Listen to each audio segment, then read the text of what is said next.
Hello, chào các bạn, chào mừng các bạn đã quay trở lại channel của mình. Và đây sẽ là series đọc truyện Peter Pan by J.K. Barrie của mình, phần 20. Okay, let's get started. Of course, Lily was the first to get his word in. Wendy lady, he said rapidly, for you we build this house.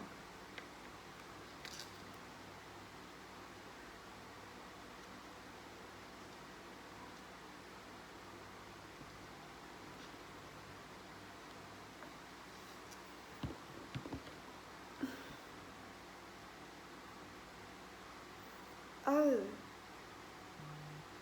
say your please, cried Nips.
Lovely, darling house, Wendy said, and they were very words they had hoped she would say.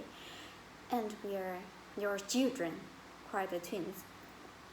Then all went on their knees, and holding out their arms, crying, "Oh, Wendy lady, be our mother." Art I? Wendy said, on shining, as if, of course, it's friendly, fascinating, but you see, I'm only a little girl. I have no real experience. That doesn't matter, said Peter, as if he were the only person present who knew all about it, thought he was really the one who knew least. What we need is just another motherly person. Oh dear, Wendy said, you see, I feel that is exactly what I am. It is, they all cried. They saw it at once. We saw it at once. Very well, she said. I will do my best. Come inside at once, you naughty children. Are you sure your feet are dumb? Before I put you to bed, I have just time to finish the story of Cinderella. In they went. I don't know how there was a room for them. But you can squeeze very tight in the Neverland.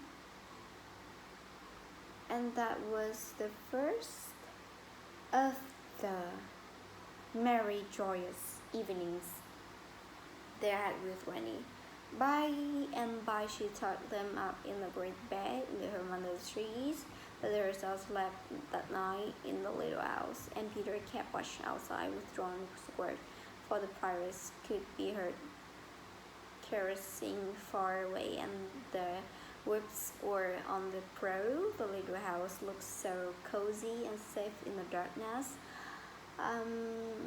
with a bright light strolling through its blinds, and the chimney smoking beautifully, and Peter standing on guard. After a time he fell asleep, and some unsteady fairies that to climb over him on their way home from an orchid. Any of the other boys, obstructing the fairy path, at night they would have mischief, but they just twinkled Peter's nose and passed on. Ok, vậy là chúng ta đã hết chapter 4, đã hết chương 4 rồi. Và bây giờ chúng ta sẽ tiếp tục đến với chapter... Chúng ta đã vừa hết chapter 6 và bây giờ chúng ta đến chapter 7, The Home Under the Ground. The home under the ground, nhà dưới lòng đất. One of the first things Peter did next day was to measure Granny and John and Michael for holly trees. Look, you remember, had sneered at the boys for thinking they needed a tree apiece, but this was ignorance. For unless your tree fitted you, it was difficult to go up and down. And no two of the boys were quite the same size. Once you fitted, you drew in your breath at the top, and down you wanted exactly the right speed. While to extend, you drew in and let down alternately, and so go up. Of course, when you have mastered the action, you are able to do these things without thinking of them, and nothing any more graceful. But you simply must fit. And Peter measures you for your tree as carefully as for a suit of clothes, the only difference being that the clothes are made to fit you, while you have to be made to fit the tree. Usually it is done quite easily, as by your wearing too many garments or too few. But if you are bumpy in artwork places, or the only available tree is an orange strip, Peter does some things to you, and after that you fit. Once you fit, great care must be taken to go on fitting. And this Granny was to discover to her delight. Keeps a whole family in perfect condition. Granny and Michael fitted their trees. At the first try, but John had to be altered a little. After a few days practice, they could go up and down as gaily as buckets in a well, and now ardently they grew to love their home under the ground, especially Granny. It consisted of one large room, as all houses should do, with a floor in which you could dig if you wanted to go fishing, and in this floor grew stood mushrooms of a creamy color, which were used as tools.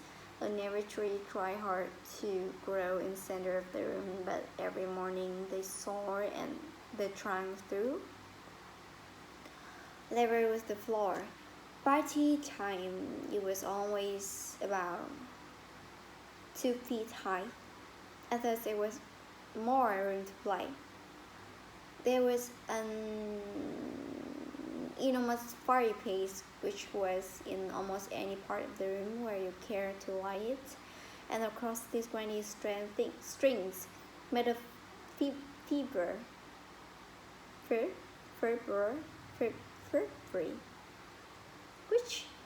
from which she suspended her washing.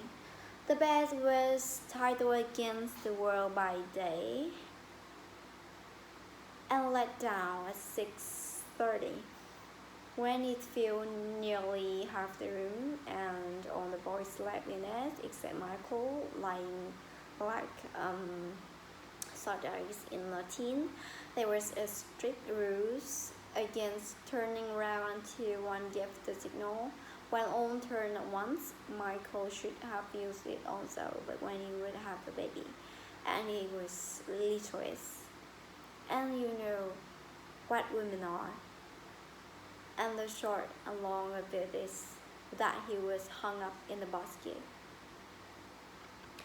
It was rough and simple, and not unlike what baby bears would have made of an underground house in the same circumstances, but there was one recess in the wall, no larger, a bird